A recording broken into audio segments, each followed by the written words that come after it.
ওয়াকফ সংশোধনী আইনে সেই সম্পত্তি ধ্বংস হয়ে যাবে, মুসলিমদের অধিকার খর্ব হবে, বিস্ফোরক মুখ্যমন্ত্রীর দুর্দান্ত ঘোষণা। লক্ষ্মীর ভাণ্ডার সহ আরও 3টি প্রকল্পে টাকার পরিমাণ বাড়ছে। আর যদি একটা হিন্দুর ওপর অত্যাচার হয়, বাংলায় আগুন জ্বালানোর হুঁশিয়ারি বিজেপি বিধায়কের। বাংলাদেশে হিন্দুদের ওপর অবিরাম অত্যাচার, এবার সোচ্চার নওশাদ সিদ্দিকীও। ধর্মের ওপর অত্যাচার হোক, মানতে পারি না।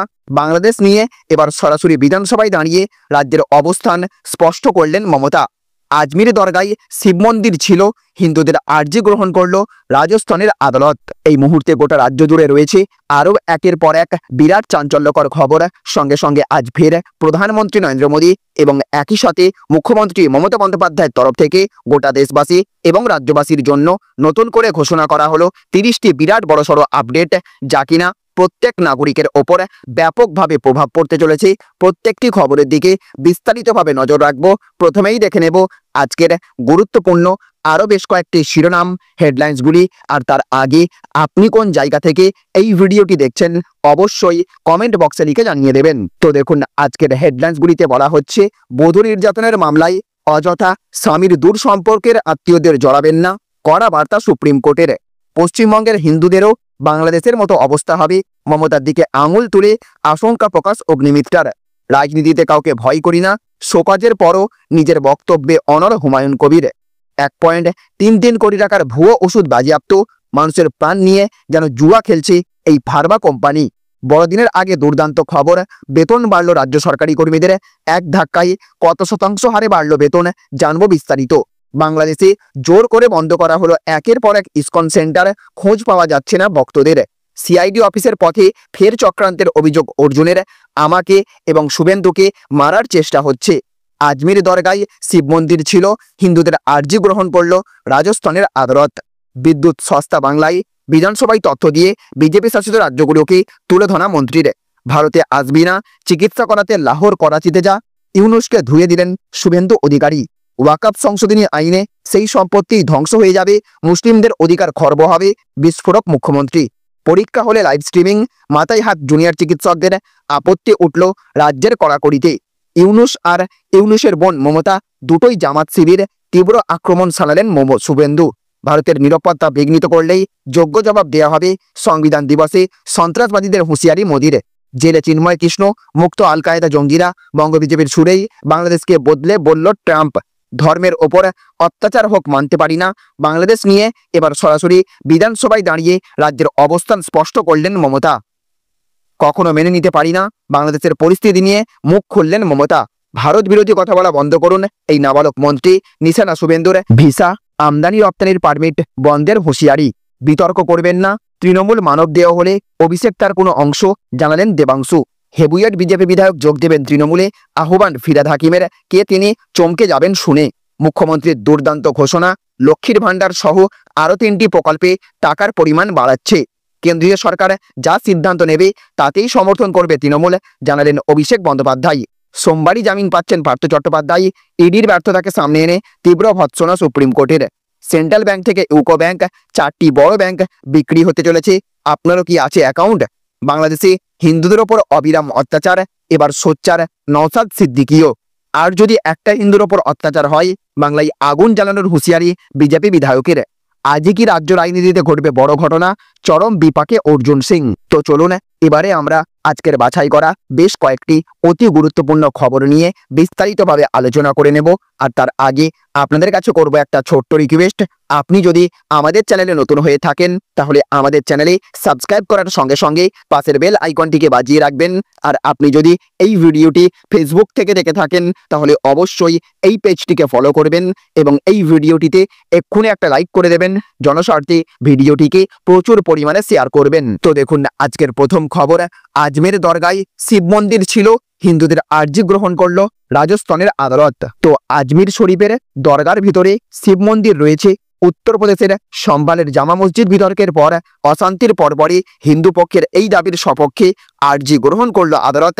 এই বিষয়ে নিজ নিজ মতামত জানাতে সব পক্ষকে নোটিশ দিয়েছেন আজমির পশ্চিম দায়রা বিচারক সিনিয়র ডিভিশন মনমোহন চান্ডেল। তিনি দরগা কমিটি, সংখ্যালঘু বিষয়ক দপ্তর এবং ভারতের পুরাতাত্ত্বিক সর্বেক্ষণকে নোটিশ দিয়ে পরবর্তী শুনানির দিন হাজিরার নির্দেশ দিয়েছেন। রাজস্থানের আজমিরে খাজা মঈনুদ্দিন চিশতির এই দরগা আকবরের আমল থেকে বিখ্যাত। প্রতি বছর দেশ দেশান্তর থেকে বহু ধর্মপ্রাণ মানুষ এখানে আসেন। সেই আজমির শরীফের ভিতরে শিব মন্দির ছিল বলে হিন্দুরা দাবি তুলছে। মামলাটি গ্রহণ করে আদালত পরবর্তী শুনানির দিন ধার্য করেছে আগামী 5ই ডিসেম্বর। হিন্দু সেনার তরফে বিষ্ণু গুপ্তা দাবি করেছেন এই দরগা আসলে একটি হিন্দু মন্দির। আজমির দরগাকে 2022 সাল থেকেই শিব মন্দির বলে দাবি করে আসছে হিন্দু সংগঠনগুলি। মহারানা প্রতাপ সেনা একে মন্দির বলে দাবি জানিয়ে রাজস্থানের মুখ্যমন্ত্রী অশোক গেহলট এবং কেন্দ্রীয় সরকারের কাছে বৈজ্ঞানিক পরীক্ষার দাবি জানিয়ে আসছে। আজমির দরগার জানালায় স্বস্তিকা চিহ্ন আছে বলে দাবি তাদের। সংগঠনের দাবি এটা প্রথমে শিব মন্দির ছিল, পরে দরগায় পরিণত করা হয়। এদিকে আবার আজকের আরও একটি বড় খবর, ধর্মের ওপর অত্যাচার হোক মানতে পারি না। বাংলাদেশ নিয়ে এবার সরাসরি বিধানসভায় দাঁড়িয়ে রাজ্যের অবস্থান স্পষ্ট করলেন মমতা। তো বাংলাদেশের পরিস্থিতি নিয়ে কেন্দ্রের অবস্থানের পাশে মুখ্যমন্ত্রী মমতা বন্দ্যোপাধ্যায়। বিধানসভা অধিবেশনে মুখ্যমন্ত্রী বললেন বাংলাদেশ নিয়ে কেন্দ্রের সিদ্ধান্তের সঙ্গে তিনি একমত। তার কথাই, বাংলাদেশ নিয়ে আমরা সিদ্ধান্ত নিতে পারি না। মমতা বন্দ্যোপাধ্যায় আগেই স্পষ্ট করেছিলেন তাদের দলের নীতি, পররাষ্ট্রনীতির ক্ষেত্রে কেন্দ্রের যে সিদ্ধান্ত নেবে সেটাই মেনে নিয়ে চলবে, সেটাই অবস্থান হবে। তবে ইতিমধ্যেই বাংলাদেশের পরিস্থিতি নিয়ে কলকাতার ইসকনের প্রধানের সঙ্গে কথা বলেছেন মুখ্যমন্ত্রী। বাংলাদেশের সংখ্যালঘুরা কিভাবে অত্যাচারিত হচ্ছেন সেটাও খোঁজ নিয়েছেন তিনি। কিন্তু এক্ষেত্রে কেন্দ্রের অবস্থানের সঙ্গেই সহমত হবেন বলে মুখ্যমন্ত্রী বিধানসভায় স্পষ্ট করেছেন। তিনি বলেছেন এটা কেন্দ্রীয় সরকারের বিষয়, যে ধর্মের ওপরে অত্যাচার হোক আমি মানতে পারি না। এদিকে আবার আজকের আরও একটি বড় খবর, বাংলাদেশে হিন্দুদের ওপর অবিরাম অত্যাচার, এবার সোচ্চার নওশাদ সিদ্দিকীও। তো বাংলাদেশে ক্রমাগত অত্যাচারিত হচ্ছে হিন্দুরা। যেভাবে ইউনূস সরকার হিন্দুদের শেষ করে দেওয়ার চেষ্টা করছে এবং যেভাবে সেখানে এক হিন্দু সন্ন্যাসকে গ্রেপ্তার করা হয়েছে তার বিরুদ্ধে শুরু হয়েছে প্রতিবাদ। আর এইবার সংখ্যালঘু সম্প্রদায়ের একজন মানুষ হওয়া সত্ত্বেও হিন্দুদের ওপর যে অত্যাচার বাংলাদেশে হচ্ছে তা কোনো মতেই মেনে নিতে পারছেন না পশ্চিমবঙ্গের আইএসএফ বিধায়ক নওশাদ সিদ্দিকী। তাই এবার গোটা ঘটনার সমালোচনা করলেন তিনি। এই দিন বাংলাদেশে হিন্দুদের ওপর অত্যাচার নিয়ে সোচ্চার হন আইএসএফ বিধায়ক নওশাদ সিদ্দিকী, যেখানে তিনি বলেছেন আমি সবসময় অত্যাচারীদের পক্ষে। পাশাপাশি এই গোটা বিষয় নিয়ে বাংলাদেশ ডেপুটি হাই কমিশনারের চিঠিও লিখতে চলেছেন এই আইএসএফ বিধায়ক। স্বাভাবিকভাবেই বাংলাদেশে হিন্দুদের ওপর যে অবিরাম অত্যাচার হচ্ছে সেই ব্যাপারে প্রতিবাদ জানিয়ে নওশাদ সিদ্দিকীর এই উদ্যোগ নয়া দৃষ্টান্ত স্থাপন করলো বলেই মনে করছেন বিশেষজ্ঞরা। তো দেখুন আজকের আরও একটি বড় খবর, ওয়াকফ সংশোধনী আইনে সেই সম্পত্তিই ধ্বংস হয়ে যাবে, মুসলিমদের অধিকার খর্ব হবে, বিস্ফোরক মুখ্যমন্ত্রী। তো ওয়াকফ নিয়ে রাজ্যগুলির সঙ্গে কোনো আলোচনাই করেনি কেন্দ্র সরকার। বিধানসভার অধিবেশনে বক্তব্য রাখতে গিয়ে এমনই দাবি করলেন রাজ্যের মুখ্যমন্ত্রী মমতা বন্দ্যোপাধ্যায়। তিনি অভিযোগ করলেন নতুন বিলে মুসলিমদের অধিকার কেড়ে নেওয়া হয়েছে। এই দিন মুখ্যমন্ত্রী বলেছেন ওয়াকফ আইনে পরিণত হলে ওয়াকফ ব্যবস্থায় ধ্বংস হয়ে যাবে। 2024 সালে যেটা আনা হয়েছে, আমি মনে করি রাজ্যগুলির সঙ্গে আলোচনা করার দরকার ছিল, অথচ আমাদের সঙ্গে কোনো কনসালটেন্ট করা হয়নি। তিনি আরও বলেছেন এমনকি আমাদের সাংসদরা প্রতিবাদও করেছিলেন। তাদের প্রতিবাদের জোরে সংসদীয় কমিটি করেছিল, কিন্তু তারপরেও সরকার বিল নিয়ে কাগজে একটা শুধু নোটিফিকেশন দিয়েছে, আলোচনার পথেই হাঁটেনি।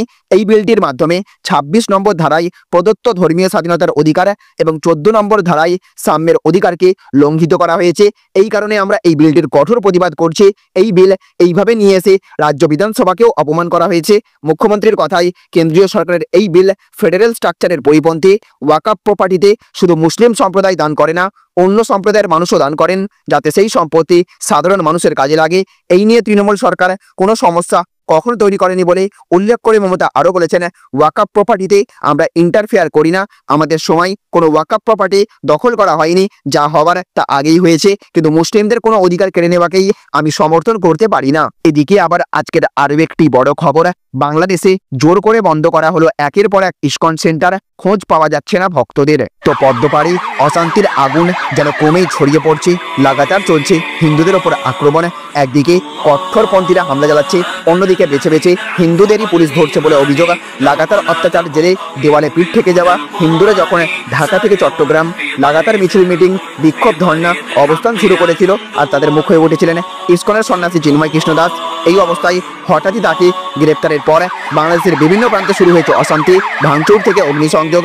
সোশ্যাল মিডিয়ায় ভাইরাল হচ্ছে একের পর এক হাড়হিম করা সেই সব ছবি। এই প্রেক্ষাপটে বাংলাদেশের বিভিন্ন প্রান্ত ইসকনের সেন্টার জোর জবরদস্তি বন্ধ করার কাজ শুরু করে দিয়েছেন মৌলবাদী সংগঠন। ইসকনকে নিষিদ্ধ করার দাবি তুলে এই কাজ চলছে। আইএনএস সংবাদ সংস্থার তরফে জানানো হয়েছে, বাংলাদেশের শিবচরে ইসকন সেন্টার বন্ধ করে দিয়ে যায় একদল এসে।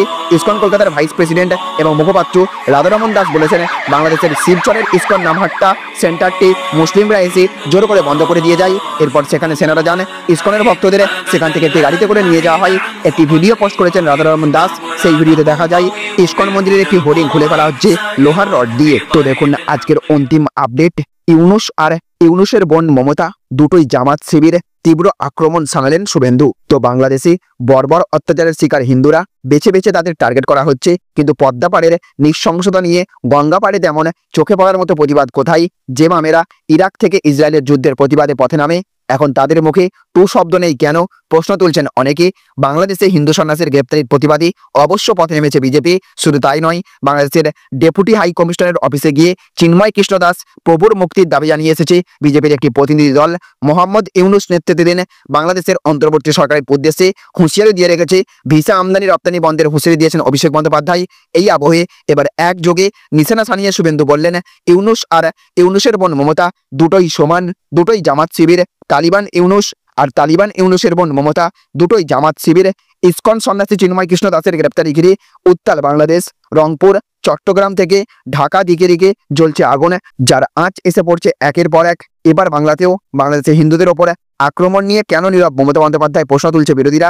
এই দিন অবশ্য এই ইস্যুতে দলের অবস্থান স্পষ্ট করে অভিষেক বন্দ্যোপাধ্যায় বলেছেন, প্রথমত এটা রাজ্যের বিষয় নয়, দেশের বিষয়, আন্তর্জাতিক বিষয়। আন্তর্জাতিক বিষয় হলে কেন্দ্রীয় সরকারের বিষয়, যেহেতু মানুষ কেন্দ্রীয় সরকারকে জানাদেশ দিয়েছে। আমরা আমাদের দলের অবস্থান একাধিকবার স্পষ্ট করেছি, যে কোনো আন্তর্জাতিক বিষয়ে কেন্দ্রীয় সরকার যে অবস্থান নেবে সেটাকে দলগতভাবে তৃণমূল কংগ্রেস সমর্থন করবে দেশের স্বার্থে। কিন্তু যে ঘটনা ঘটেছে একেবারে সমর্থনযোগ্য নয়, অত্যন্ত দুর্ভাগ্যজনক এবং নিন্দনীয়, আমি এতটুকু বলতে পারি। তাহলে ফ্রেন্ডস, বুঝতে পারলেন, এই ছিল আজকের কয়েকটি গুরুত্বপূর্ণ আপডেট। এই ভিডিওটি আপনাদের যদি ভালো লেগে থাকে তাহলে অবশ্যই ভিডিওটিতে একটা লাইক করবেন এবং অবশ্যই ভিডিওটিকে রাজ্যের সমস্ত মানুষের কাছে শেয়ার করে সকলকে জানার সুযোগ করে দেবেন। ভালো থাকবেন, সুস্থ থাকবেন। Thank you friends, thank you for watching.